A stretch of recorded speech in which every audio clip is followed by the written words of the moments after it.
welcome to Crankin' Out Crafts. My name's JFLo, and today I'm going to show you how to use this Envirotex light pour on resin. And I have got the mixture going here. What we did, we put in equal parts of the resin first and then the hardener. It's very important that you do exactly equal parts. I've got them in my little paper cup, and I just measured them perfectly, poured them in here. Now for 2 minutes, I have been whipping the resin, and I pull up, scrape the sides, and pull up, so I have this nice resin mixture. Now, I've got 2 different projects that I'm doing. We're gonna start on this one, and I will pour my resin on. And I'm actually going to go ahead and pour it on my other surface as well. And the great thing about these boxes we've got here, they have a really nice little lip on them, so the resin can butt up against that lip, and it makes a really nice frame for the resin. Now I'm just going to spread it out. And you can see we've got a lot of bubbles in here right now, but we'll be able to fix that right up shortly. So spreading it, and I'm just going to take the side of my stick and go side to side, spread it in there really nice and good. And once I get this, the thickness that I want, I'm then going to drop in some seashells and different things to make it dimensional. The cool thing about the resin too is it gives it a really thick glass-like coating on the top here. Probably could have used that whole amount just for one. That's okay. Doing a really nice layer here. All right, now let me go in this other one. And again, you can see all the bubbles. We're going to treat that shortly.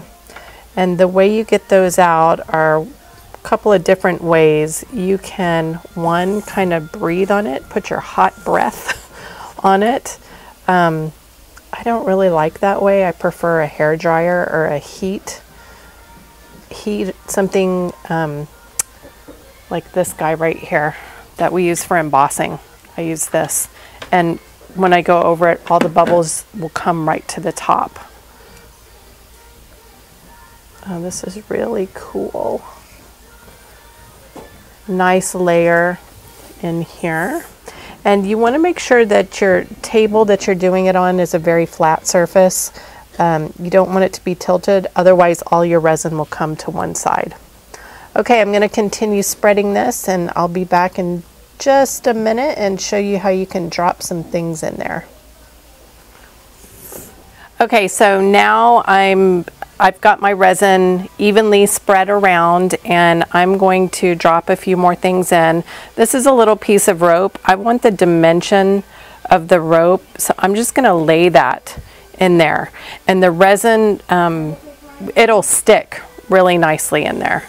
Okay, so there's something. And then also I have this little trinket too. I think I want to put right there. Yeah, and it just kind of sits, but I want the dimension so you can see it's actually like embedded in the resin, but also that it's dimensional and hanging out some too. All right, now I'm going to add some pieces to the bottom of this. I've got like some beach glass. I'm actually going to turn it towards me so I can see that a little better. And the beach glass and seashells, one of the keys that I found when you do beach glass, you want to make sure that it's sticking out and on top, otherwise you don't see that wonderful texture. Cool little shells. Yeah. So again, the beach glass, this is clear. It's going to be blending in a little bit with the resin, but that's all right. And then here, maybe you can see a little bit more how it has that really shiny, cool color. Not really color, just shine, thick shine.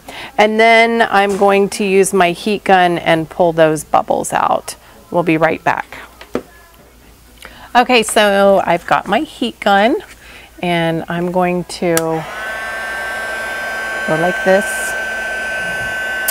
I'm not sure if you can see it, but right now bubbles are just disappearing like crazy. It's almost completely smooth now. It's amazing how that happens.